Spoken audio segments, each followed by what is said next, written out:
My name is Stephanie Thomas. In this presentation, we'll be discussing managing employment litigation risk with proactive statistical analyses. The current employment law climate is riddled with potential pitfalls. In the last 18 months, there's been a host of newly enacted and pending legislation. In January of 2009, the Ledbetter Fair Pay Act was signed into law. This act amends the Civil Rights Act of 1964, stating that the 180-day statute of limitations for filing an equal pay lawsuit regarding pay discrimination resets with each new discriminatory paycheck. The Paycheck Fairness Act has been introduced to both the House and the Senate. If passed, it would modify the Equal Pay Act in several ways. For example, it would change the remedy provisions of the Equal Pay Act by allowing prevailing plaintiffs to recover compensatory and punitive damages in addition to liquidated damages and back pay. It would allow class action equal pay claims, and it would require the EEOC to survey pay data and require employers to submit such data to the EEOC identified by race, sex, and national origin. The EEOC is also proposing a change in the definition of reasonable factors other than age under the Age Discrimination and Employment Act. We're also seeing an increase in regulation. This year, the EEOC has a record level of funding, an increase of $23 million from last year. The OFCCP has ramped up its enforcement efforts. The Wage and Hour Division has launched a We Can Help outreach campaign, and the Department of Labor is pursuing a misclassification initiative. Given this climate, litigation avoidance is key. Employment litigation is expensive. The median settlement amount is approximately $90,000, not including attorney's fees. The average cost of defending an employment discrimination case from beginning to end is approximately $250,000. But not all costs of employment litigation are financial. Employment litigation can go on for several years, which drains internal resources. Productivity and efficiency may suffer as personnel is diverted from their regular responsibilities to responsibilities related to the litigation. The publicity from litigation is also potentially damaging to a company's reputation. There are numerous areas of vulnerability, including employee privacy issues, human resource audits, wage and hour issues, Family Medical Leave Act, hiring, recruiting, independent contractor classification, reasonable accommodations and disability issues, immigration and visa issues, discipline and discharge, sexual harassment, retaliation, non-competition and non-solicitation agreements, plant closings, separation agreements, and social media issues. Each area of vulnerability requires a different area of expertise, and it's important that you choose the right expert for the issue at hand. For example, if you were examining the issue of whether employees were properly classified as exempt or non-exempt, you might want to consult with an industrial organization specialist and/or a time and motion studies expert. If you were looking at handbooks and policies, the best place to start is probably an employment lawyer. If you're concerned about sexual harassment prevention, you'd go to an HR trainer or another kind of specialist. And if you were looking at wage and hour issues, for example, you'd go with a statistical consultant. Statistical consultants can look for potential issues with respect to discrimination across the entire employment life cycle, from recruiting and hiring, initial assignment and initial pay, to compensation decisions, promotions, terminations, and reduction in force planning. When talking about discrimination, it's important to understand that there are two theories of discrimination. The first theory is disparate treatment. This is the intentional discrimination because of protected class status. This is the traditional view of discrimination. Disparate impact, on the other hand, is a facially neutral policy that disproportionately affects members of a protected group. With a disparate impact claim, intent is irrelevant. It's purely a statistical question. A statistical analysis of disparate impact is essentially a comparison of what we would expect to see in a gender, race, or age-neutral setting versus what actually happened. If there is a difference between expected and actual, we then ask the question, is this difference the likely outcome of chance? To answer this question, there is a statistical rule of thumb. If the difference is more than 2 units of standard deviation, the difference is said to be statistically significant and not the likely outcome of chance. If the difference between the expected and actual outcomes is not statistically significant, that is, less than 2 units of standard deviation, from a statistical perspective, the difference between the two is equivalent to 0. If, however, the difference between the expected and actual outcomes is statistically significant, one can infer that disparate impact may exist. It's important to note that statistics alone can never be used to prove discrimination. Statistics can only say whether or not the observed outcome is consistent with the hypothesis of discrimination. Statistical analyses of disparate impact are an important tool in identifying the risk of employment discrimination litigation.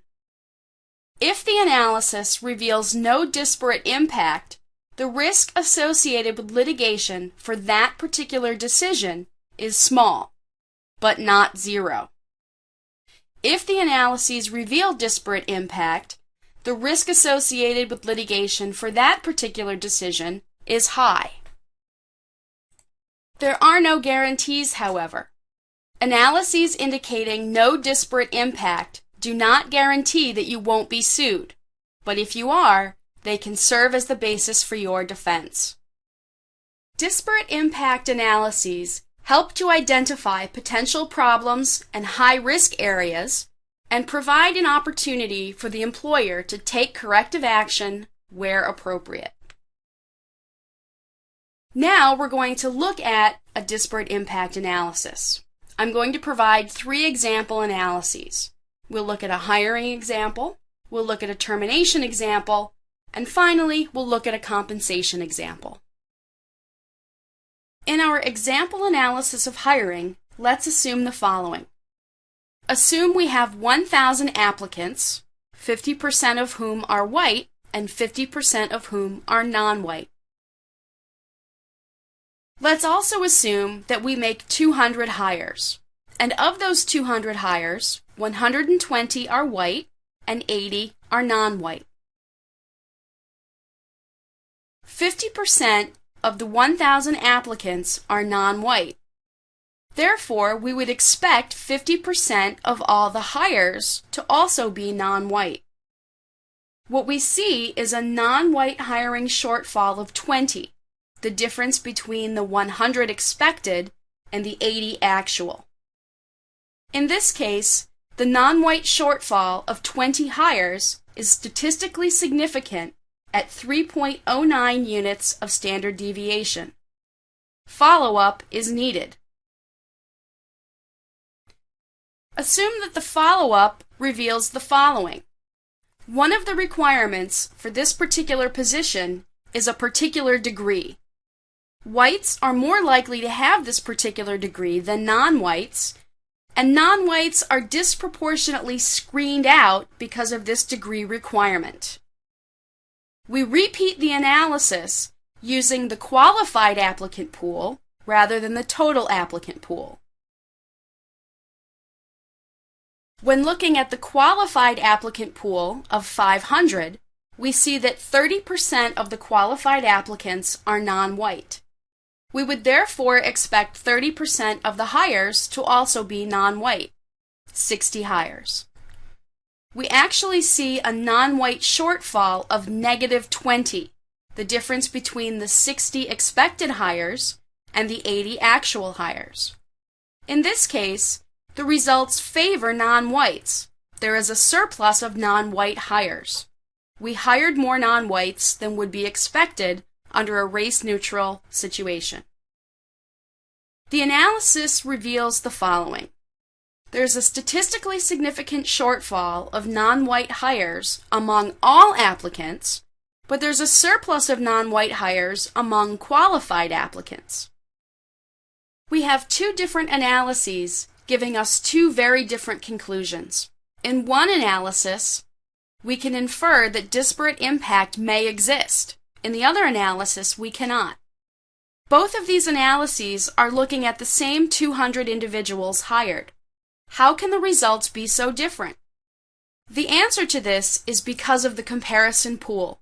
In one analysis, we're comparing the hires to all applicants, whereas in the other analysis, we're comparing the hires to only the qualified applicants. Because non-whites are less likely to have this particular degree, they're a smaller percentage of the total qualified applicant pool. Therefore, the number of non-white hires is more closely in line with their representation among the qualified applicant pool.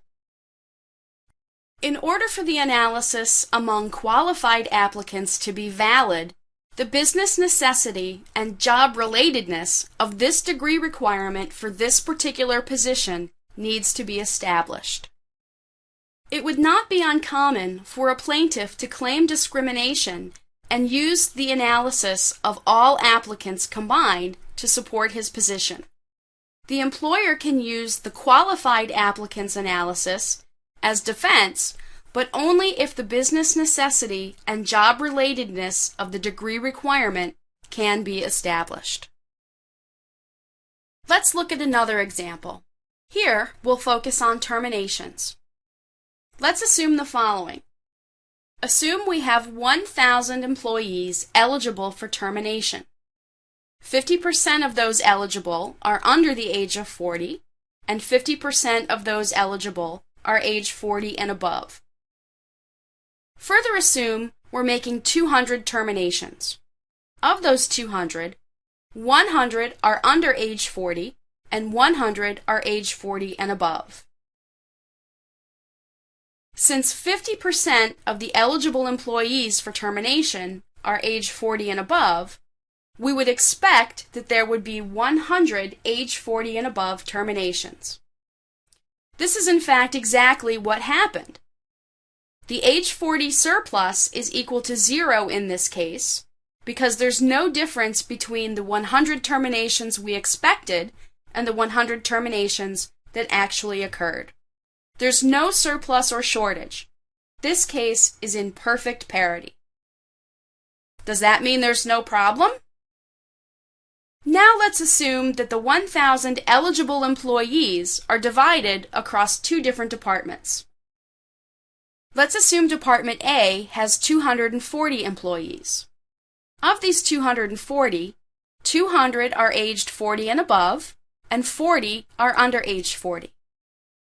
Among the age 40 plus population, 10 individuals are terminated, and no individuals under age 40 are terminated.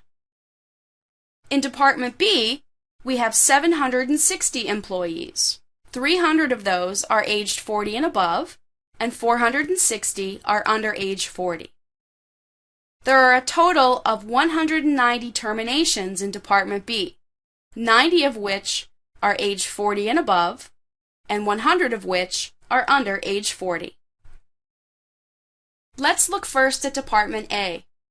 Since 83% of the employees are age 40 and above, we would expect 83% of the terminations to be individuals age 40 and above. We therefore would expect 8.3 of the terminations to be individuals age 40 and above. We actually see that 10 terminations were 40 and above, so we have an age 40 and above surplus of 1.7, the difference between the 8.3 expected and the 10 actual. Looking at Department B, we see that 39% of the employees are age 40 and older. We therefore would expect 39% of the terminations to be age 40 and above, or 74.8 terminations. We actually see 90 individuals aged 40 and above selected for termination.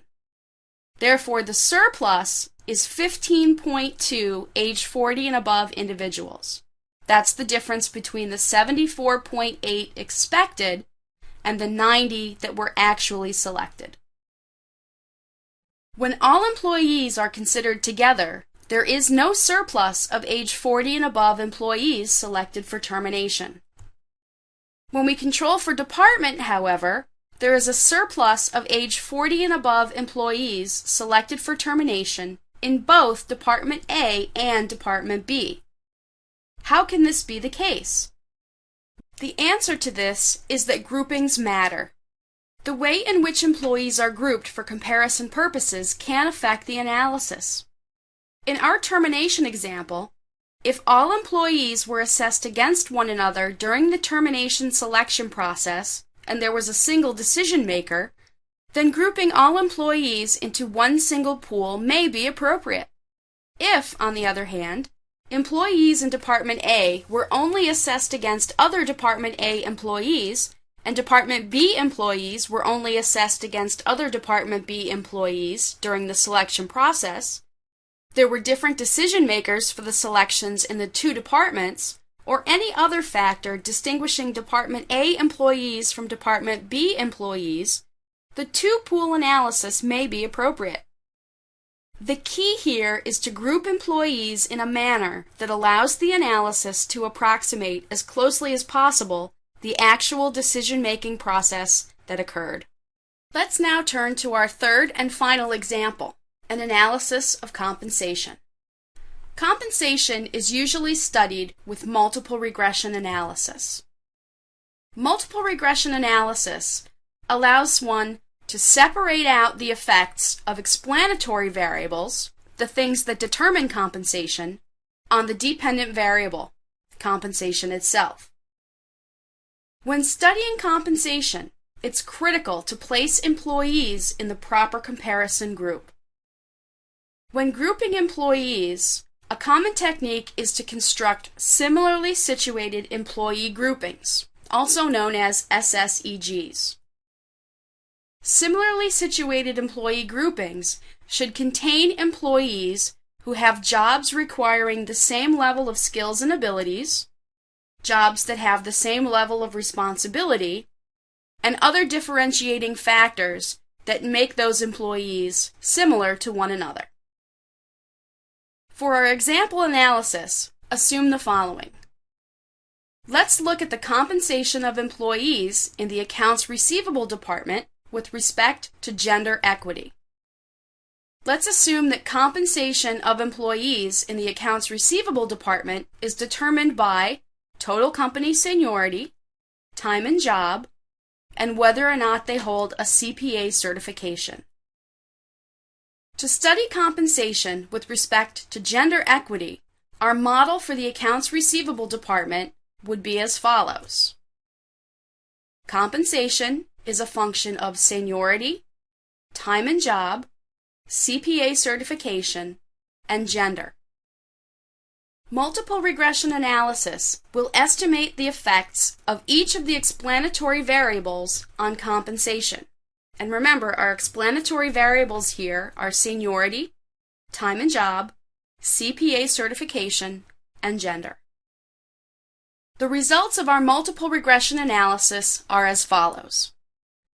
Salary is equal to $55,000 plus $1 for each additional year of seniority, plus $3,000 for each additional year of time and job, plus $1,500 for a CPA certification, plus -$500 for being female. The gender effect in this case is -$500. In other words, females earn $500 less than males, all other things being equal. However, the gender effect is not statistically significant. The units of standard deviation associated with the gender effect is 1.06 units of standard deviation. The gender effect, therefore, is not statistically significant and not statistically different from zero. Based on this analysis, one would conclude that there is no difference in compensation between men and women in the accounts receivable department. We've talked about 3 specific examples of disparate impact analysis, but these analyses can be extended across the entire employment life cycle, from recruiting and hiring, initial assignment and initial pay, to compensation decisions, promotions, terminations, and reduction in force planning.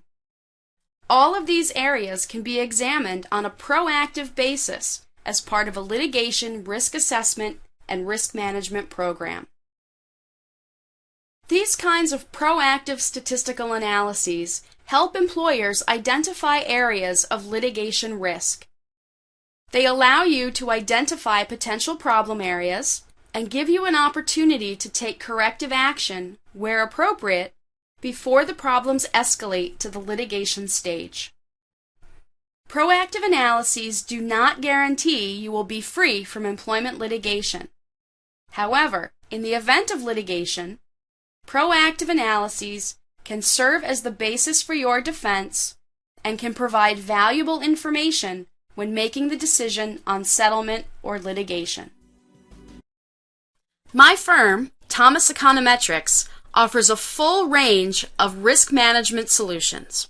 Through statistical analysis, we can assess and minimize your exposure to employment-related litigation across the entire employment life cycle, from recruiting and hiring, initial assignment and initial pay, to promotions, compensation decisions, terminations, and reductions in force planning. Each of our proactive analyses is offered on a standalone basis. You can examine one issue at a time and proceed with additional analyses according to your schedule and budget. All of our proactive analyses are offered with open pricing. We provide you with a scope of work statement that includes the cost of the proposed analysis. Rather than billing by the hour, we offer these services on a fixed price basis. Thomas Econometrics is uniquely positioned to assist you in your litigation risk management efforts, and we're the only full-service consulting firm to offer a dedicated line of proactive analyses. Call us today at 215-642-0072 or visit us online at www.thomasecon.com.